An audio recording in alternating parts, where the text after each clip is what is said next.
오늘 에스겔서 8장 1절에서 18절 말씀을 가지고 하나님의 성전을 거룩하고 정결하게, 하나님의 성전을 거룩하고 정결하게 유지합시다 라는 제목을 가지고 같이 말씀을 나누고자 합니다. 오늘 본문의 말씀은 이제 에스겔서입니다. 그래서 우리가 에스겔 선지자에 대해서 잠깐 짧게 알아보도록 하겠습니다. 예, 에스겔의 이름의 뜻은 하나님은 강력하신 하나님이시다. 하나님은 강력하신 하나님이시다. 이런 뜻입니다. 북쪽의 이스라엘이 죄로 인해서 아시라에 의해서 기원전 722년에 멸망을 당했습니다. 그 이후로 남쪽의 유다 왕국이 유지가 되었는데, 유다 왕국마저도 계속 죄 가운데 거하고 하나님 말씀을 전하는 선지자들의 그 회개의 공고를 무시하고, 그래서 하나님께서 이 남쪽 유다를 돌이키기 위해서 채찍으로, 그 훈육으로 바벨론 제국을 사용하였습니다. 그래서 바벨론 제국이 1차로 침입하고 2차로 침입하고 결국에 이제 3차로 침입해서 결국에 유다가 멸망을 당했습니다. 그런데 바벨론 제국이 침입할 때마다 그 유다 사람들을 포로로 끌고 왔습니다. 예. 그래서 이 에스겔 선지자는 바벨론이 2차로 그 남쪽 유다를 침입했을 때 기원전 597년, 그러니까 유다가 기원전 586년에 멸망을 당했습니다. 3차 침입 때. 그러니까 그 유다가 멸망하기 약 한 10여 년 전에, 10여 년 전에 포로로 그 바벨론에 이미 끌려갔던 것입니다. 예. 그래서 바벨론에 있을 때 포로로 있을 때 하나님께서는 에스겔을 선지자로 부르신 것입니다. 예. 그래서 에스겔이 그 바벨론에 있는 그 사람들을 위해서, 포로로 끌려간 사람들을 위해서 선지자 활동을 할 수 있도록, 그런 선지자가 또 누가 있습니까? 다니엘. 다니엘도 포로로 끌려가가지고 거기 포로에 끌려간 그 사람들을 위해서 선지 활동을 하지 않았습니까? 그래서 에스겔은 유다가 멸망당하기 전에, 기원전 586년에 멸망당하기 전에 이미 10여 년 전에 바벨론의 포로로 끌려가서 있다가 거기서 선지자로 그 부르심을 받고 선지 활동을 했던 그런 사람입니다. 그래서 이 사람이 에스겔이 기원전 597년에 끌려가가지고 선지자로 부름을 받은 것은 기원전 593년, 593년에 부르심을 받았고 기원전 571년까지 선지 활동을 했습니다. 그러니까 한 14년, 그 정도, 14년, 5년, 그 정도 선지 활동을 하였습니다. 그런데 이제 오늘 본 말씀은, 우리 에스겔의 메시지를 한번 보도록 하겠습니다. 이제 에스겔의 메시지는 크게 두 부분으로 나눌 수 있습니다. 유다가 바벨론에 의해서 멸망당하기 전에 선포했던 메시지가 있고, 그 다음에 멸망을 당한 다음에 그 메시지가 있습니다. 우리가 멸망당하기 전에 에스겔이 어떤 메시지를 선포했는지 한번 보도록 하겠습니다. 유다는 선택된 하나님의 백성으로서 정체성인 하나님께 대한 절대적인 믿음이 변절되고 타락한 이유로 인하여 하나님께 반드시 심판을 받을 것이다. 그들이 하나님을 저버렸고 다른 나라들의 우상과 잘못된 신들을 숭배하는 영적인 간음을 행하였다. 그들은 그들의 의무인 영적인 그리고 도덕적인 순수성을 저버렸음에도 불구하고 자신들이 하나님의 성전을 가지고 있다는 이유로 인해 멸망받지 않을 것이라는 잘못된 믿음을 가지고 있었다. 하나님의 성전을 가지고 있다 할지라도요, 그 성전에 있는 성도들이, 하나님의 백성들이 하나님의 백성으로서 합당한 삶을 살지 못하면 그 성전이 아무런 의미가 없다는 것입니다. 이들은 그 성전을 가지고 있었지만 그들의 삶이 하나님 보시기에 합당하지 않았기 때문에 멸망받을 수밖에 없었다는 것입니다. 그것을 선포했다는 것입니다. 유다는 반드시 심판을 받을 것이기에 바벨론으로 포로로 끌려간 자들은 유다로 다시 돌아가게 될 것이라고 기대해서는 안 된다. 물론 70년 후에 1차로 포로로 끌려간 다음부터 그때부터 70년 후에 하나님께서 이스라엘 백성들을 해방시켰지만 이 포로로 끌려간 사람들이 우리는 곧 풀려나게 될 것이다. 이것은 잘못된 망상이었다는 것입니다. 예, 70년이 되기 전에는 이들이 풀려날 수가 없었다는 것입니다. 하나님께서 이스라엘을 심판하신 것은 그들의 죄를 미워하신 이유였고 하나님은 그들을 잠시 동안 훈육하시는 것이지 그들을 영원히 또는 완전히 멸하시는 것은 아니었던 것입니다. 하나님은 유다를 완전히 버리시는 것이 아니시기에 선택된 백성으로서 영광과 축복을 회복하기 위하여 유다는 그들의 죄에 대해서 진정한 회개를 통해서 하나님과의 관계를 회복해야만 했었습니다. 자, 이것이 이제 그 에스겔이 유다가 멸망당하기 전에 선포했던 메시지입니다. 예, 그러니까 유다의 죄로 인해서 멸망받을 수밖에 없다. 그것은 정해진 것이다. 심판받을 수밖에 없다. 그리고 성전이 있다고 자만하지 마라. 그 성전이 있다 할지라도 죄 가운데 가면 하나님의 심판이 임할 수밖에 없다. 그리고 유다의 죄로 인해서 포로로 끌려간 유대인들은 바로 풀려나서 가게 될 것이라고 생각하지 마라. 예. 그리고 또 무엇입니까? 예. 하나님께서는 유다를 훈육하시지만 그것이 영원한 유다를 멸망시키기 위한 훈육은 아니다. 유다가 그 자신들의 죄를 회개하고 하나님의 관계를 회복하면 하나님께서는 때가 되면 유다를 회복시키신다. 다시 해방시켜서 유다로 돌아가게 하신다. 이런 메시지를 선포했던 것입니다.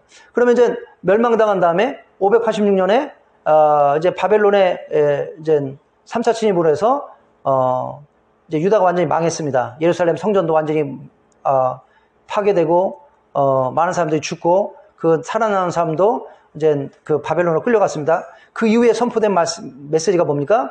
포로로 끌려간 이스라엘 백성들이 자신들이 스스로 자신들을 구할 수 없을 정도로 바닥으로 떨어졌기 때문에 그들이 회복될 수 있는 길은 오직 하나님의 은혜와 그분의 주권이다. 하나님께서는 스스로 자신의 양들을 기르시고 하나님의 이름을 위하여 선택된 백성들을 회복시킬 것이며 그들과 새로운 언약을 만드실 것을 선포하셨다.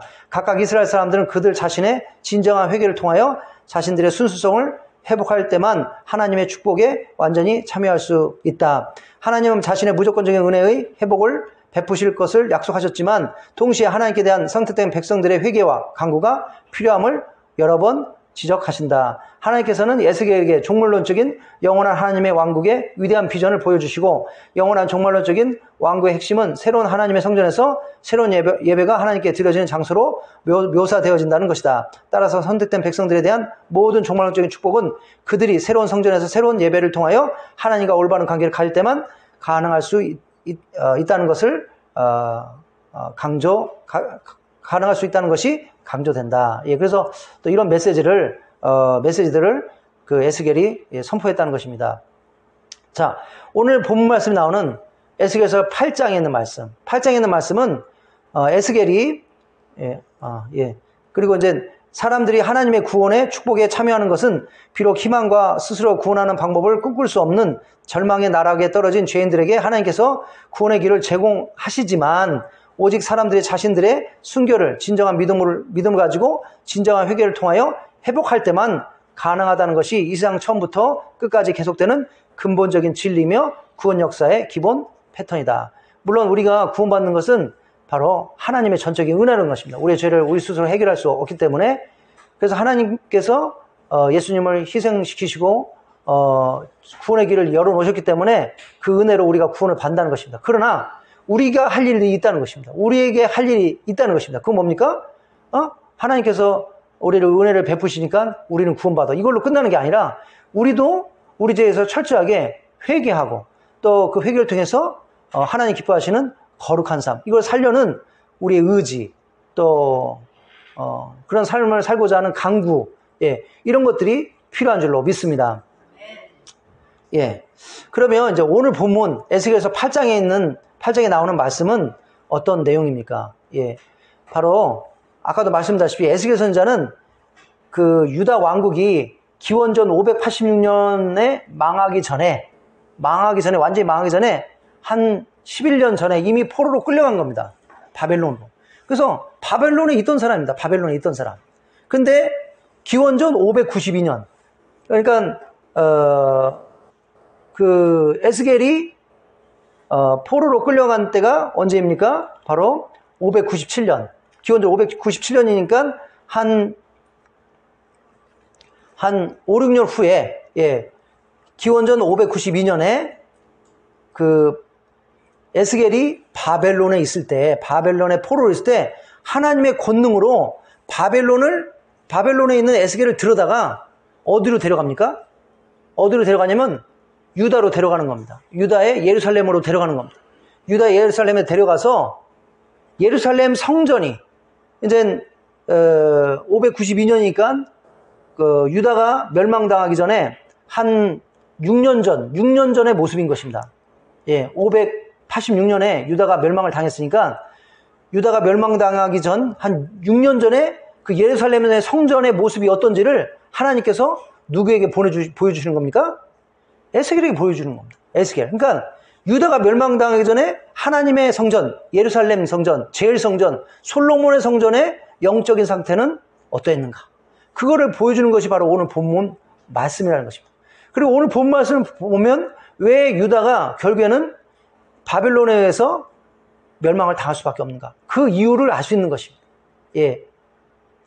자, 오늘 본 말씀에 보다시피 오늘 본 말씀 보면 우리가 읽었지만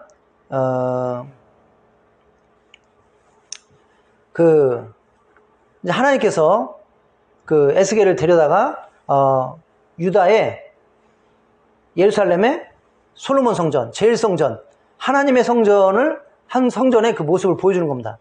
자, 솔로몬 성전 외적으로 어땠습니까? 외적으로 엄청나게 아름다운 성전이었습니다.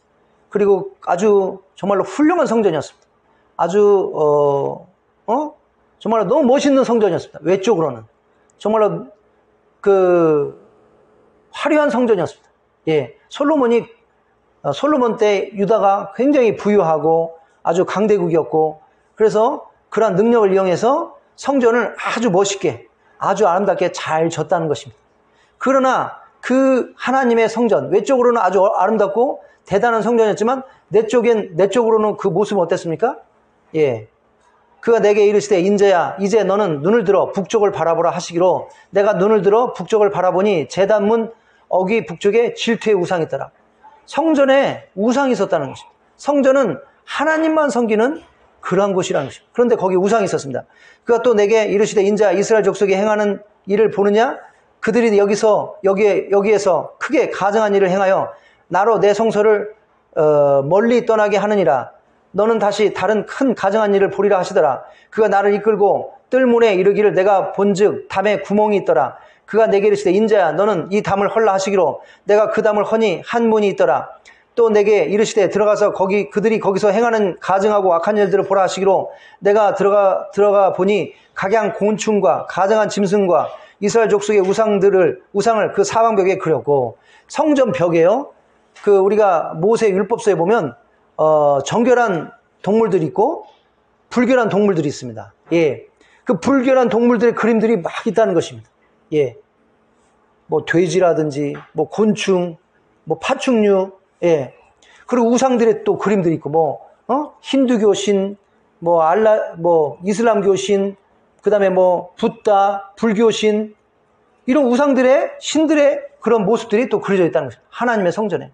무슨 이거는 힌두교 신전도 아니고, 힌두교 신전 가면요, 뭐 여러 가지 그 신들의 그 상들이, 조각들이 그냥 꼭 그 엄청나게 높은 그 탑처럼 된데 가득 그렇게 채워져 있습니다. 하나님의 성전이 힌두교 신전처럼 이렇게 되었다는 것입니다. 이스라엘 족속의 장로 중 70명이 그 앞에 섰으며 사반의 아들 야샤냐도 그 가운데 섰고 각기 손에 향로를 들었는데 향연이 구름같이 오르더라. 향을 피운다는 건 뭡니까? 그 신들에게 기도하고 예배 드린다는 것입니다. 또 내게 이르시되 인자야 이스라엘 족속의 장로들이 각각 그 우상의 방행 어두운 가운데로 행하는 것을 내가 보았느냐. 그들이 이르기를 여호와께서 우리를 보지 아니하시며 여호와께서 이 땅을 버리셨다 하느니라. 또 내게 이르시되 너는 그들이 행하는 바 다른 큰 가증한 일을 보리라 하시더라. 그가 또 나를 데리고 여호와 전에 들어가 북문에 이르기를 보니 거기 여인들이 앉아 담무스를 위하여 애곡하더라. 담무스는요 풍요 다신의 신인 것입니다. 그 수메르, 예, 그러니까 이방신인데 다신, 그 다음에 풍요의 신인 것입니다.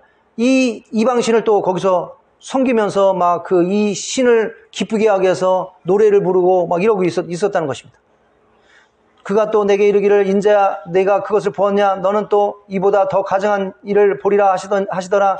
그가 또 나를 데리고 여호와 성전 안뜰에 들어가시니라. 보라 여호와의 성전 곧 현관과 제단 사이에 약 25명이 여호와의 성전을 등지고 낮을 동쪽을 향하여 동쪽 태양에게 예배하더라. 태양신은 누구의 신입니까? 애굽의 신인 것입니다. 태양신. 또 태양신에게 절하고 있었다는 것입니다. 예배하고 있었다는 것입니다. 또 내게 이르기되 인자야 내가 보았냐. 유다 족속이 여기 행한 가증한 일을 적다 하겠느냐. 그들이 그 땅을 폭행으로 채우고 또다시 내 내용을 일으키며 심지어 나뭇가지를 그 코에 두었느니라. 그 유다 땅이 불의로, 예, 폭행, 강한 자가 약한 자를 억누르고 뭡니까? 빼앗고 착취하고 이런 일이 가득했다는 것입니다. 예. 그러므로 나도 분노로 갚아 불쌍히 여기지 아니하며 긍휼을 베풀지 아니하리니 그들이 큰 소리로 내 귀에 부르짖을지라도 내가 듣지 아니하리라. 지금 하나님께서 에스겔에게 보여준 그 예루살렘 성전의 모습은, 유다가 멸망당하기 6년 전의 모습은 어떤 모습입니까? 유다가 하나님의 심판을 받을 수밖에 없는 그러한 상태였다는 것입니다. 하나님의 성전은 최후의 보루가 되는 그런 장소가 되어야 될 줄로 믿습니다. 아무리 바깥에 사람들이 타락하고 죄악이 가득할지라도 하나님의 성전은 뭐가 되어야 되는 것입니까? 끝까지 거룩을 지키는 그러한 장소가 되고, 죄악을 지었던 사람들이 그 성전에 와서 죄를 회개하고 용서받고 회복되고 거룩하게 되는 그런 장소가 돼야 되는데, 그러니까 좀 이런 비유를 들면 죄송한데요, 우리가 목욕탕이 뭐합니까? 우리를 깨끗하게 하는 거 아닙니까? 샤워하고 씻고 영적인 그런 장소가 돼야 되는데, 오히려 성전 자체가 이루 말할 수 없이 더럽혀졌다는 것입니다. 우상숭배로 가득했다는 것입니다. 그러니까 더 이상 이제 하나님의 어떤 그런 자비의 여력이 없는 것입니다. 하나님께서 바로 뭡니까? 에스겔에게 이 남쪽 유다의 상황을 이렇게 보여주신 겁니다.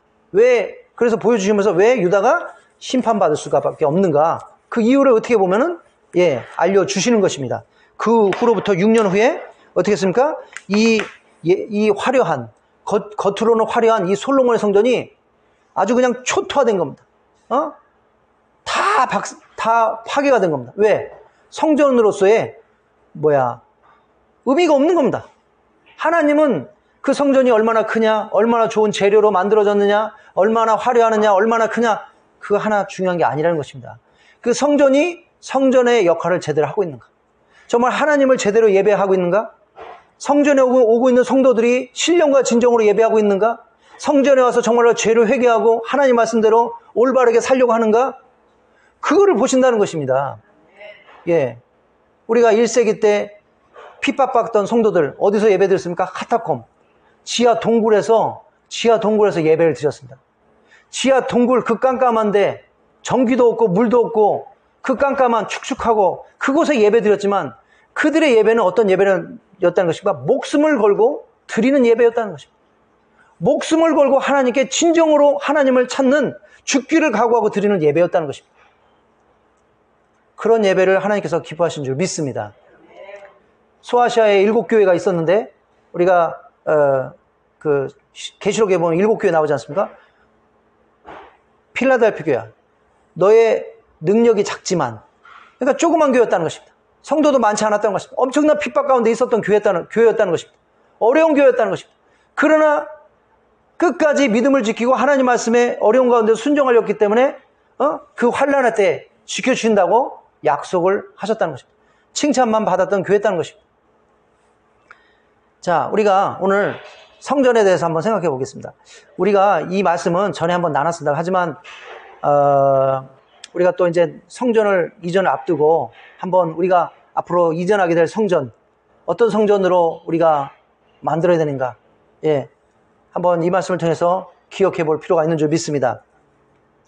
자, 하나님께서 성전을 주신 이유는 성전을 통해서 죄의 문제를 해결하라고, 예, 희생제물을 가져와서 거기서 그 희생제물이 우리의 죄를 대신해서 죽고, 피를 흘리고, 그리고 불에 태워지고, 그래서 죄의 문제를 해결하는 것이었습니다. 두 번째 뭐합니까? 하나님께 예배를 드리는 것이었습니다. 또 하나님을 만나는 것이었습니다. 예. 그 목적으로 하나님께서 이스라엘 백성들에게 뭘 줬습니까? 성전을 줬습니다. 처음에 성전은 성막이었습니다. 광야에, 이스라엘 백성들이 광야에 있을 때 계속 움직여야 되기 때문에 고정된, 건물로 된 성전을 줄 수가 없었습니다. 그래서 하나님께서 주신 성전이, 처음 성전이 성막이었습니다. 자, 우리가 광야에 있었던 성막을 보면요. 이 성막은 항상 이스라엘 사람들의 삶의 중심이었습니다. 이스라엘 백성들이 한 곳에 머물렀을 때 이런 식으로 머물러 있었습니다. 예, 성막을 중심으로 동쪽으로 세 지파, 서쪽으로 세 지파, 남쪽으로 세 지파, 북쪽으로 세 지파. 그러니까 성막이 이스라엘 백성들의 삶의 중심이었다는 것입니다. 예배 처소가 이스라엘 백성들의 삶의 중심이었다는 것입니다. 예, 지금도 마찬가지입니다. 우리가 예배할 수 있는 곳을 중심으로 해서 우리의 직장도 잡고, 또 뭐 학교도 잡고, 이래야지. 어떤 분들 보면, 예배를 드리던 말든 상관없이 좋은 직장이 있다 그러면 뭐 저 멀리 부산으로도 가고, 울산으로도 가고, 거제도로 가고, 그거는 우리의 삶의 중심이 예배가 아니라 뭐가 중심이라는 거, 세상계 중심이라는 것입니다.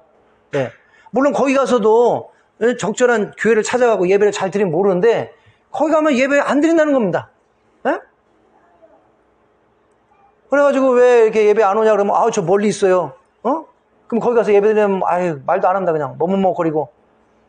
그러면 왜 거기다 직장을 잡냐 이거죠. 예배를 거기 가서 잘 못 드릴 거면 왜 도대체 거기다가, 그거는 돈이 더 중요하고 직장이 더 중요하다는 얘기 아니겠습니까? 네? 우리의 삶의 중심은 하나님의 성전인 줄 믿습니다. 우리의 삶의 중심은 하나님께 예배드리는 게 중심인 겁니다. 이게 성경에서 가르쳐주고 있습니다. 예. 자, 이렇게 세 지파씩. 자, 뭐 이거 성막에 대해서 소개하자면 한도 끝도 없으니까 이건 나중에 얘기하고, 여하튼 처음에 하나님께서 주신 성전은 이렇게 텐트로 된 성전이었다는 것입니다. 왜? 이동할 수밖에 없었으니까. 예. 자, 그리고서 이제 이스라엘 백성들이 가나안 땅에 들어와서 정착했습니다. 그래서 처음에 성전을 이제 고정된 건물로 된 성전을 지으려고 했던 사람은 누굽니까? 다윗 왕이었다는 것입니다. 다윗은 하나님을 사랑했습니다. 하나님의 은혜로 자신이 왕이 되고 왕권이 안정이 되고 이제 화려한 궁전을 짓고, 그 다음에 다윗이 어떤 마음을 가졌습니다. 내가 사는 궁전은 하나님의 은혜로 이렇게 화려한데 하나님의 성전은 이렇게 초라하게 아직도 천막으로 된 이런 성전이구나. 이건 말이 안 되지. 내가 하나님을 위해서 정말로 최선을 다해서 좋은 성전을 짓겠다. 이런 마음을 가진 겁니다. 그래서 그 마음을 누구한테 얘기합니까? 나단한테 얘기합니다. 나단이 뭐라고 그럽니까? 그렇게 하십시오. 나단이 선지자 아닙니까? 하나님께서는 다윗의 그 마음을 받으셨다는 것입니다. 다윗은 평생 전사였습니다. 수많은 사람을 죽였습니다. 전쟁에서. 수많은 피를 흘리고, 그래서 거룩한 성전을 짓기에 자격이 좀 안 되는 사람이었습니다. 그래서 하나님께서 다윗에게 성전을 짓는 것을 허락하지는 않았지만 뭐를 받으셨다는 것입니까? 그 마음을 받으셨다는 것입니다. 마음을. 그래갖고 하나님께서 이 다윗에게 엄청난 축복을 하십니다. 예? 다윗이 뭐 달라고 했습니까? 달라고 하지 않았지만 그 하나님을 사랑해서 하나님의 성전을 지으려는 그 마음을 받으시고 기뻐하시고 다윗에게 엄청난 축복을 합니다. 그래서 뭡니까? 부도 주시고, 또 뭐 명예도 주시고, 뭐 수많은 축복을 주십니다. 근데 가장 큰 축복은 뭐냐면요, 다윗의 집안을 영원한 왕의 집안으로 만들어 주셨다는 것입니다. 너희 집안에 왕위가 끊이지 않을 것이다. 영원토록. 예. 그것은 엄청난 축복입니다. 예. 세상에 왕가가 많이 있지만 얼마가 다 끊기고, 북쪽 이스라엘 보십시오. 10번 정도가, 9번 정도가, 왕가가 바뀝니다. 19명 왕 중에. 근데 유다는 20명의 왕이 다 다윗의 자손이었고요. 그 다음에 돌아와서 수르바벨 또 다윗의 자손이고, 결국에는 예수님이 그 다윗의 그 가문에서 누가 다 태어납니까? 예수님이 태어나지 않습니까? 예수님은 영원한 왕이신 것입니다. 그래서 하나님께서 그 약속을 지켜주셨습니다.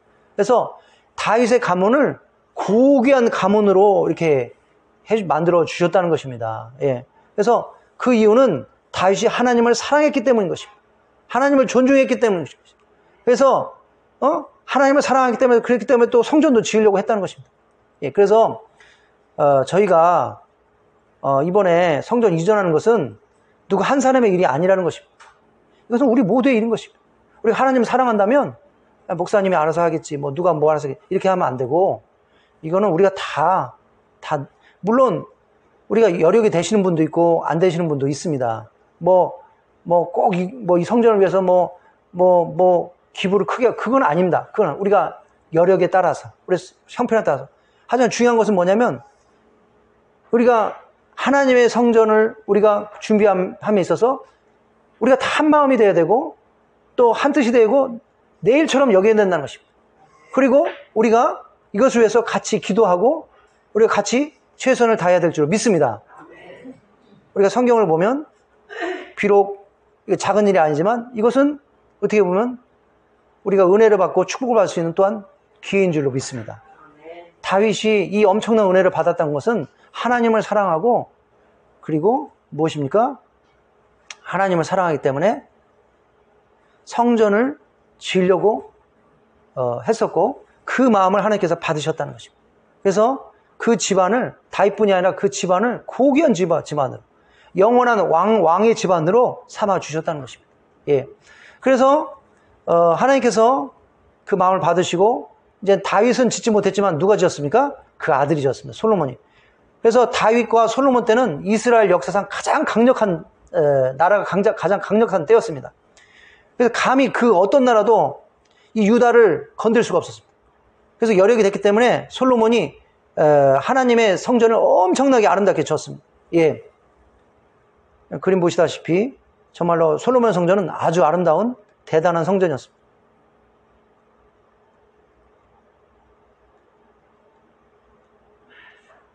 자, 그런데 이제 문제가 뭡니까?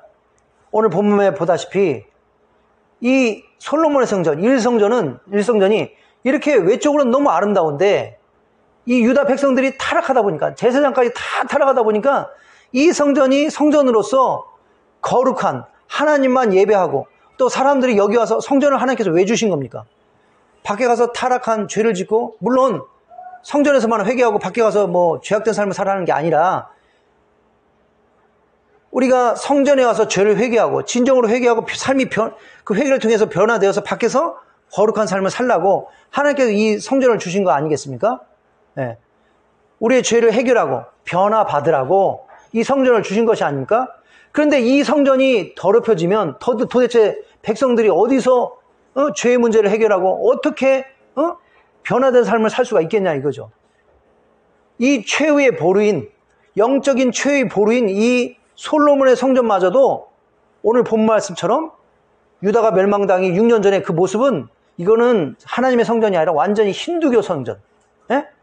다신교, 무슨 우리 그리스 로마 신전 가면요, 거기에 비너스 신도 있고 포세이돈 신도 있고 제우스 신도 있고 막 여러 가지 조각들이 많지 않습니까? 똑같이 된 겁니다. 하나님의 성전이 무슨 이방 교회 다신교 신전처럼 이렇게 돼버린 겁니다. 영적으로 아주 그냥 더럽혀진 겁니다. 하나님께서 이거를 그냥 놔두시겠습니까? 그러니까 결국에는 기원전 580, 하나님께서 경고를 줬습니다. 1차 침입, 바벨론의 1차 침입, 2차 침입. 그러니까 그래도 변화가 없으니까 결국에는 멸망당하게 망한 겁니다. 그래서 이걸 통해서 우리가 뭘 알 수 있습니까?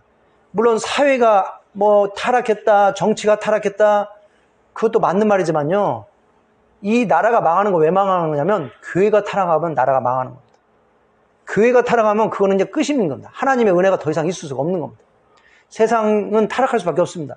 왜? 세상은 그런 것이니까. 사람들은 악한 성품을 가지고 있어요. 하지만 교회라도 끝까지 정신을 차리고 하나님께 부르짖고 국가를 대신해서, 나라를 대신해서 회개하고 순교를 지키고 정결을 지키고 하나님께 제대로 예배를 드리면 하나님께서 누구 때문에? 교회 때문에 봐줄 수도 있다는 것입니다. 재앙을 미룰 수 있다는 것입니다. 그러나 교회가 타락하면 더 이상 이제 하나님께서 봐줄 수가 없는 겁니다. 교회가 타락하면. 이것은 이스라엘 역사가 가르쳐주고 있는 것입니다. 그래서 우리 한국도 정신을 차려야 된다는 것입니다. 특별히 한국교회가 정신을 차려야 된다는 것입니다. 예? 뭐 정치가 어쩌다 이런 얘기 할 필요 없고 우리 교회가 우리 성도님들이 제대로 거룩한 성도로서 살고 있는가? 하나님 말씀대로 순종하며 살고 있는가? 우리 교회가 거룩한 교회로 역할을 감당하고 있는가? 사회를 정화시키는 그런 역할을 감당하고 있는가? 이 역할을 못하면 하나님께서 그 나라 가운데 재앙을 이렇게 가져올 수밖에 없다는 것입니다. 자, 그래서 솔로몬 성전은 그래서 망한 겁니다. 예. 그래서 하나님은 얼마나 그 성전이 외적으로 대단한가, 이거를 중요하게 보는 게 아니라 그 성전 안에서 어떠한 예배를 드리고 있는가, 그 성전에 있는 성도들이 얼마나 거룩한가, 이거를 보신 줄 믿습니다. 자, 그래서 포로로 끌려갔잖아요? 하고 돌아왔습니다. 하나님께서 약속대로, 이건 이제 하나님께서 유다를 망하게 한 거는 완전히 없애려고 한 게 아니라, 예, 훈육을 하신 겁니다. 훈육. 예. 말을 안 들으니까 회초리를 댄 겁니다. 정신 차리라고. 그래서 이제 70년 포로 생활하면서 거기서 좀 정신을 차렸습니다. 회개하고, 우리가 왜 그랬어? 그래갖고 하나님께서 약속대로 이제 다시 돌아오게 했습니다. 이제 바벨론이 멸망하고 페르시아가 이제 들어서면서, 고레스 왕. 이 고레스 왕은 하나님의 사람이지 않습니까? 그래서 하나님께서 고레스 왕을 들어서 이스라엘 백성들을 해방을 시킨 겁니다. 너희들 다시 돌아가서 너희들 나라 다시 재건하고 성절도 다시 만들고 하나님께 예배드리고, 그래서 1차 귀환으로 이스라엘 백성들이 그 바벨론에서 돌아온 겁니다. 1차로 귀환할 때 이 이스라엘 백성들이 여러 가지 목표가 있었지만 가장 큰 목표는 뭐였다는 것입니까? 하나님의 성전을 다시 재건하는 것이 가장 큰 목표였다는 것입니다. 그래서 와서 열심히 했습니다. 오자마자. 그래서 그 성전의 토대는 금방 만들었습니다. 그런데 하나님의 일에는 항상 뭐가 있습니까? 사탄의 역사가, 사탄의 방해가 있는 겁니다. 그 이스라엘 백성들이 포로로 끌려간 사이에 그 바벨론 제국이 이방 사람들을 이스라엘에 데려다가 살게 했습니다. 예. 그리고 다시는 반란을 못 일으키게, 이 민족이 살아나지 못하도록 그게 바벨론 정책이었습니다. 아예 그냥 말살시키기 위해서 그 나라에다 다른 족속들을 끌어다가 살게 만든 겁니다. 그래서 이제 이 이스라엘 땅에 들어와서 살고 있었던 이방 족속들, 이 사람들 사마리아 사람들이라고 해요. 사마리아. 이 사람들이 기뻐하겠습니까? 다시 원래 이스라엘 백성들이 와서 나라를 재건하려고 그러는데 기뻐하겠습니까? 예? 자신들의 위치가 또 위태해지는 거 아닙니까? 그러니까 와가지고 이 성전 짓는 사람들을 막 방해하는 겁니다. 위협하는 겁니다. 니들이 제대로 지을 것 같냐? 니들 이거 성전 짓는 거 우리가 놔둘 것 같아? 어린 반프로치도 없지? 니들 저기 하면 죽인다? 뭐 이런 식으로 계속 와서 막 방해하니까 이 성전을 짓던 백성들이 어떻게 됐습니까? 두려움에 빠진 겁니다. 두려움. 예. 위협을 하니까. 그래서 하나님의 일을 그냥 놔버렸습니다. 자, 우리가 이 하나님의 일을 하면서 항상 할 수 있어? 돈도 없는데 이거 할 수 있어? 이게 사탄이 이용하는 아주 가장 강력한 무기입니다. 우리 하나님께서는 뭐라고 하십니까? 두려워하지 마. 걱정하지 마. 내가 도와줄게.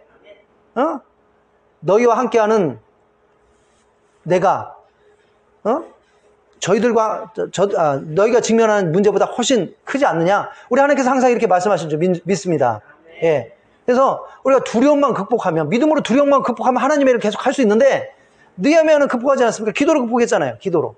그리고 파수꾼을 세웠잖아요. 그러니까 기도의 용사들을 세웠다는 거 아닙니까? 근데 두려움을 극복을 못하면 그냥 주저앉는 겁니다. 손 놓는 겁니다. 그래서 이스라엘 백성들이 16년을 손을 놓아버렸습니다. 16년을. 예. 근데 하나님께서 기뻐하시겠습니까? 하나님의 성전을 짓는 거를 16년을 그냥 놔두는 걸 기뻐하겠습니까? 그러니까 스가랴 보내고, 그 다음에 또 학계 보내가지고, 너희들 집은 멋있게 지으면서 왜 하나님의 성전을 저렇게 놔두느냐?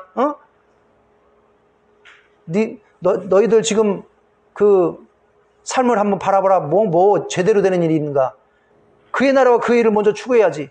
하나님의 일은 그냥 손 놓고 그냥 자기 개인적인 거 신경 쓰고, 그러니 뭐 제대로 되는 일이 있냐? 하나님께서 축복을 하시겠냐? 학계 선지자가 막 이렇게 막 선포를 하는 겁니다. 그래갖고 도전을 받아서 다시 성전을 짓기 시작하는 겁니다. 그래서 4년 만에 완공을 했습니다. 그것이 무슨 성전입니까? 수룹바벨 제1성전인 것입니다. 제1성전. 자, 수룹바벨 성전은 솔로몬 성전에 보면 아무것도 아니었습니다. 왜냐하면 그럴 수밖에 없었던 것입니다. 솔로몬 때는 이스라엘이 엄청난 강대국이었습니다. 예? 우리가 다윗이 인구조사에다가 하나님께 매를 맞았는데요. 7만 명이 죽었는데요. 온역으로. 그때 인구조사할 때 이스라엘 군인들이 110만 명이었어요. 110만 명. 이게 얼마나 대단합니까? 예? 지금도 110만 명 대군을 가지고 있는 나라가 몇 나라 안 됩니다. 미국이나 뭐 중국이나 뭐 북한은 그냥 강제로 시키니까 어쩔 수 없는 거고, 몇 나라 전 세계 110만 명 대군을 가지고 있는 나라 몇 나라가 되겠습니까? 다윗 때는 110만 명이었다는 것입니다. 110만 명. 예. 그러니까 여력이 되니까 그렇게 멋있는 성전을 지을 수 있었다는 것입니다. 그러나 포로로 끌려갔다 온 사람들이 무슨 뭐 여력이 있겠습니까? 그래서 지긴 졌지만 그 솔로몬 성전에 비하면 초라했다는 것입니다. 우리가 학개서를 보면요, 이 솔로몬 성전을 직접 목격하고 이 수룹바벨 포로로 있다가 끌려갔다가 다시 돌아와서 수룹바벨 성전까지 진 것을 그때까지 살아있었던 사람들이 있었습니다. 노인들이. 그 노인들이 수룹바벨 성전을 보고 울었다고 그럽니다. 울었다고. 너무 초라하니까. 저기에 비해서 초라하니까. 예? 물론 최선을 다했지만 솔로몬 성전에 비하면 초라했던 것입니다. 예. 여하튼 이렇게 제2성전을 지었습니다. 그런데 이제 이 제2성전이 언제까지 가냐면 예수님 때까지도 갑니다. 예수님 때까지. 예수님 계셨을 때도 그 제2성전이었습니다. 다시 포로로 갔다가 와가지고 지은 성전. 그러나 이제 이 제2성전이 예수님 때 와가지고 그 그때 이스라엘 왕이 헤롯이라는 사람이었어요. 헤롯 가문이었습니다. 헤롯 가문. 예. 근데 이 헤롯이라는 사람은 유대인이 아닙니다. 유대인이 아닌데 이스라엘 왕이 하니까 항상 마음에 자격지심이 뭐냐면 이스라엘 사람들이 나를 미워할 거야. 아니 유대인도 아닌 사람이 이스라엘 왕을 하고 있으니 그 백성들이 좋게 생각하겠습니까? 그러니까 항상 그 자격지심이 있는 겁니다. 그래서 이 이스라엘 사람들의 마음을 얻기 위해서 이 헤롯이 어떻게 했습니까? 이스라엘 백성들이 가장 관심을 가는 게 뭐냐? 그게 바로 성전이었다는 것입니다. 그래가지고 이스라엘 백성들이 가장 관심 있는 성전을 잘 지어줌으로써 이스라엘 백성들의 마음을 얻고자 했습니다. 그래서 60년, 70년에 걸쳐서 대공사를 합니다. 리모델링, 확장. 그래서 이렇게 초래했던 성전이 아주 대단한 성전이 됩니다. 그게 뭡니까? 헤롯 성전입니다. 헤롯 성전. 예. 그러니까 헤롯 성전은 거의 솔로몬 성전에 비교할 만큼 대단한 성전이 되는 겁니다. 막 멋있고 크고 웅장하고 60년, 70년에 걸쳐서 헤롯이 공을 들여가지고 이 성전을 확장하고 리모델링하고 엄청난 성전으로 만든 겁니다. 그래서 다시 성전은 외적으로는 어떤 성전이 됐습니까? 엄청나게 아름다운 성전이 되었습니다. 예. 외적으로는. 그러나 내적으로는 이 성전의 상태는 어떻습니까? 예수님께서 이 헤롯 성전에 사역 초기, 사역을 시작하자마자 처음에 한번 들어가시고, 그 다음에 고난주간, 마지막 잡히셔서 고난당하시고 죽기 전에 또 마지막 한 주 동안에 들어가셨습니다. 2번. 근데 2번 다 상태가 어땠습니까? 똑같았습니다. 상태는 이랬습니다. 자,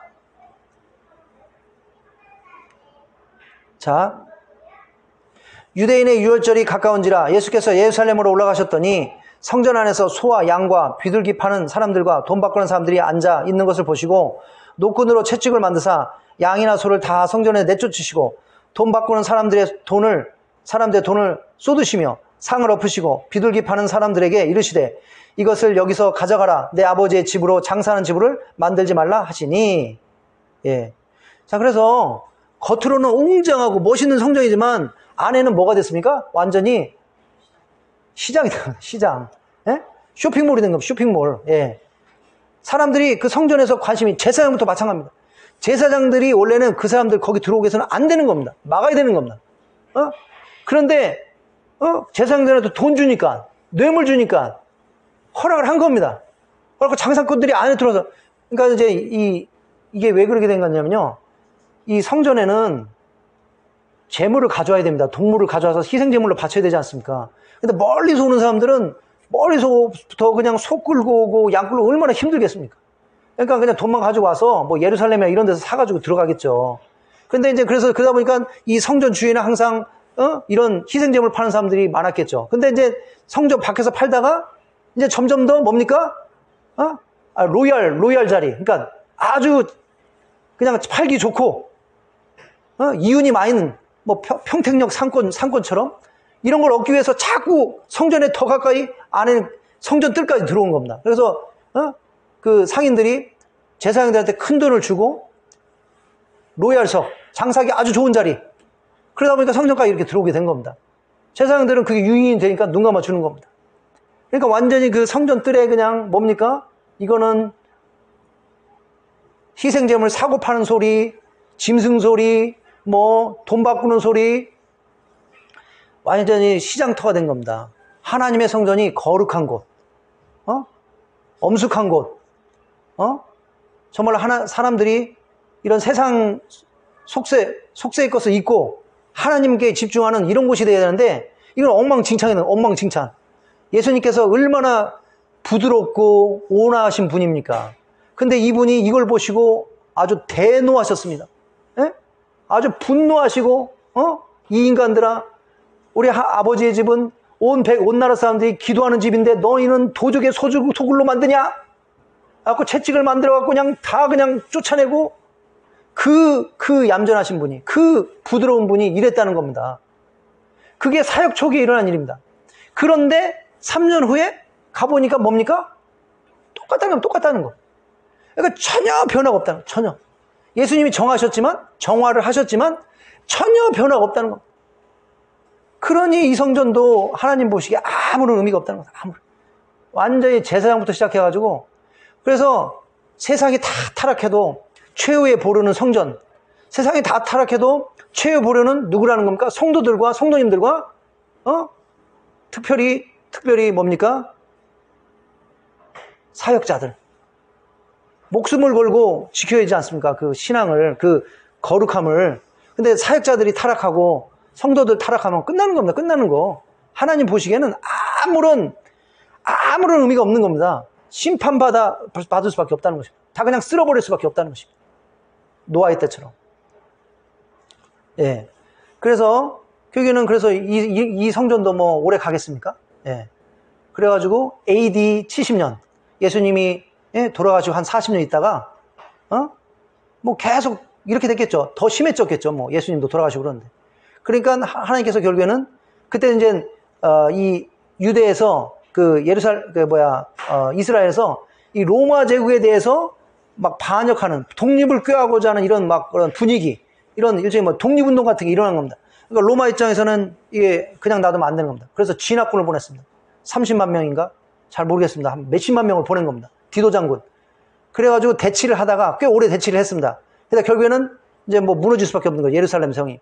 그래가지고 이 로마 군인들이 들어가서 그냥 다 죽이고, 다 사륙하고, 다 불태우고, 그리고 성전에는 어떤 소문이 돌았냐면요, 그 벽 사이에 금이 있다는 소문이 돌아가지고 예수님께서 예언하지 않습니까? 돌 위에 돌 하나도 남기지 않을 정도로 성전이 파괴되겠다고 이미 예언했습니다. 그대로 된 겁니다. 이 로마 군인들이 그 성전 그 벽돌 사이에 금을 찾으려고 돌 위에 돌 하나 남지도 않도록 완전히 성전을 그냥 평평하게 그냥 만들어버린 겁니다. 그 금 찾으려고. 네.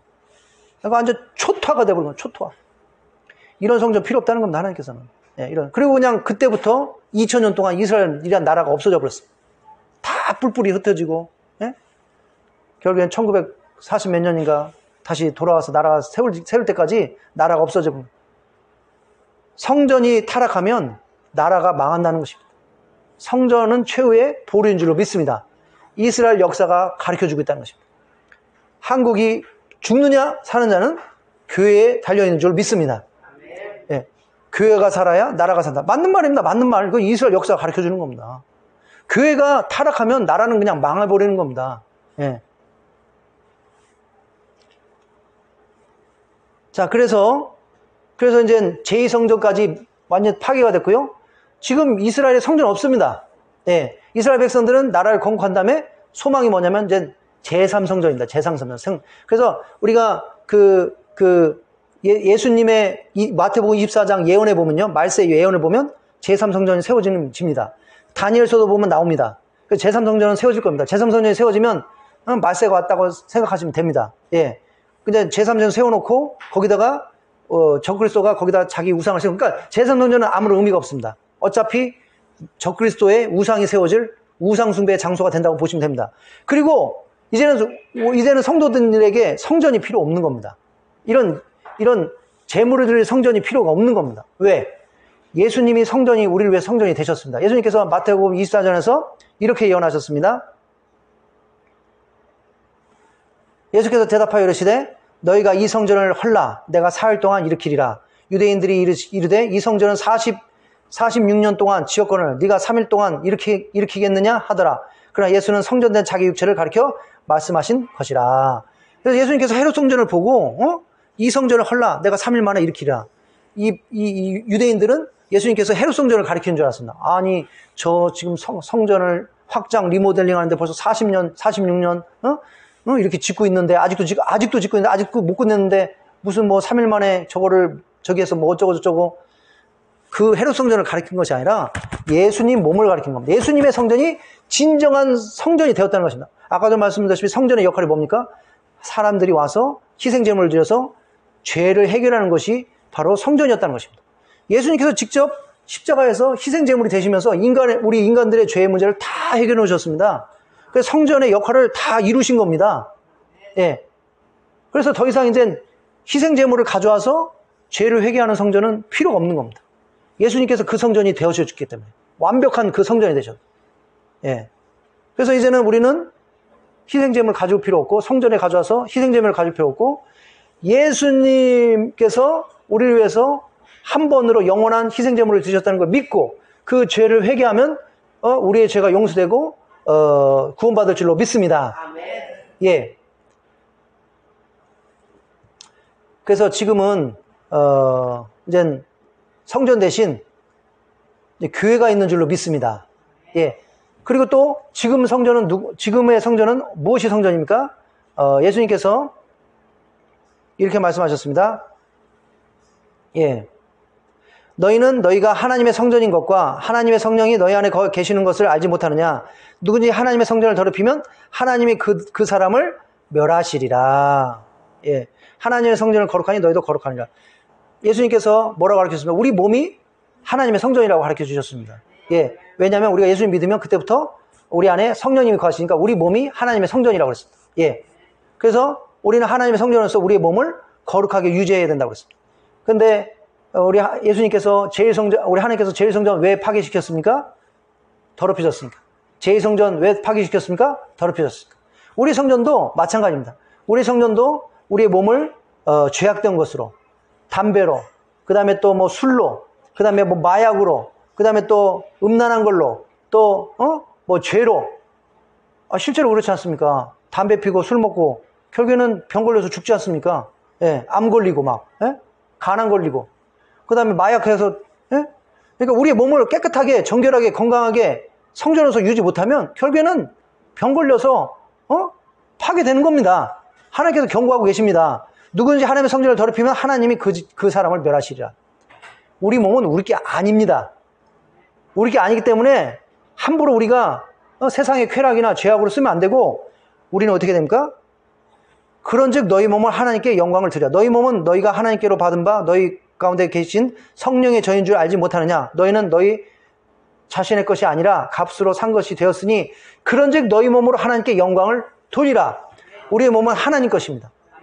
그래서 청지기로서 우리의 몸을 거룩하게 잘 유지하고 우리의 몸을 하나님께 예배드리고 하나님을 섬기고 복음 전하고 선교하고 하나님의 일을 하는데 써야 된다는 것입니다.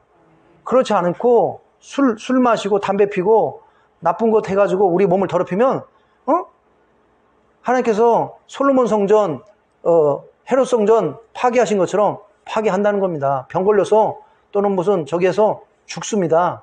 예? 고생하다가. 자, 그래서 오늘 말씀의 요점은 뭡니까? 오늘 말씀의 요점은 우리가 성경을 통해서 또 이스라엘 역사를 통해서 뭘 알았습니까? 바로 아무리 성전이 이 대단하고 건축이 대단해도 하나님은 그걸 보시는 것이 아니라 그 안에서 예배드리는 성도님들의 삶과 예배를 보시는 줄로 믿습니다. 예, 비록 그 성전이 비록 대단한 그런 성전은 아닐지라도 거기에 모이는 하나님의 백성들이, 하나님의 자녀들이 하나님의 성도들이 신령과 진정으로 예배드리고 진정으로 회개하고 또 하나님 말씀대로 살고 나가서 또 빛과 소금의 역할을 감당하면 그 성도들의 모임, 그 교회, 그분들이 집에서 모이던 무슨 장소가 없어서 체육관에서 모이던 아니면 초라한 월세 그런 무슨 상가 건물에서 모이던 그 교회를 하나님께서는 정말로 기뻐하시는 성전으로, 기뻐하시는 교회로, 기뻐하시는 그러한 모임으로 받으실 줄을 믿습니다.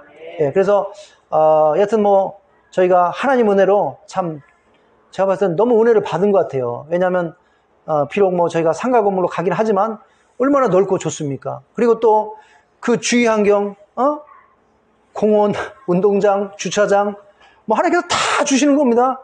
그걸 조성하려면 제가 봤을 때는 100억 이상은 들어가는 것 같아요. 100억. 그 100억 이상을 그냥 하나님께서 그냥 주시는 것 같아요. 저희한테. 이 얼마나 큰 은혜를 저희가 받았습니까? 예. 그리고 저희가 최선을 다해서 있는 재정 안에서 저희가 잘 예쁘게 저희가 화려하게 그 건축 자재를 그렇게 쓸 수는 없습니다. 저희 재정상. 하지만 여하튼 깔끔하게 소박하게 예쁘게 잘 꾸미려고 합니다. 그러나 중요한 것은 아무리 잘 꾸미고 또 우리가 그런 좋은 환경에 가도 중요한 것은 거기 모이는 성도님들이 제대로 예배드리지 않고 정말로 관심이 딴 데가 있고 그 예배드리고 가서 계속 죄악된 사람, 그러면 아무런 의미가 없다는 것입니다. 아무런 의미가 없다는 것입니다. 하나님께서 은혜를 부어주지 않는다는 것입니다. 어디에서 모이든 정말로 우리가 정말로 신령과 진정으로 예배드리고 또 우리가 교회 모여서 성전에 모여서 우리의 죄를 진심으로 회개하고 나가서 빛과 소금으로서 거룩한 삶을 살 때, 하나님 말씀대로 살 때 정말로 그 교회를 우리 하나님께서는 정말로 대단한 교회로, 대단한 성전으로, 귀한 성전으로 보시고 계속 하나님의 큰 은혜와 또 축복과 또 보호하심과 또 함께 하심으로 베풀어 주실 줄로 믿습니다. 예. 그래서 우리가 이제 곧 한 달 안으로 이전합니다. 예. 이제 한 달 안으로 이전하는데 참 먼저 하나님께 너무 감사합니다. 그렇게 좋은 곳으로 이전하게 해주셔서 하여튼 이전할 때까지 우리가 첫째는 이것이 내일이다 생각하고 우리 같이 합심해서 계속 기도해야 될 줄 믿습니다. 합심해서 우리가 잘 이전할 수 있도록 또 최선을 다해 줄 줄 믿습니다. 그리고 가서도 정말 우리 성전을, 우리 아가페 교회를 정말로 하나님께서 기뻐하시는 그런 성전으로 만들도록 우리가 최선을 다해야 될 줄로 믿습니다. 우리 같이 기도하시겠습니다.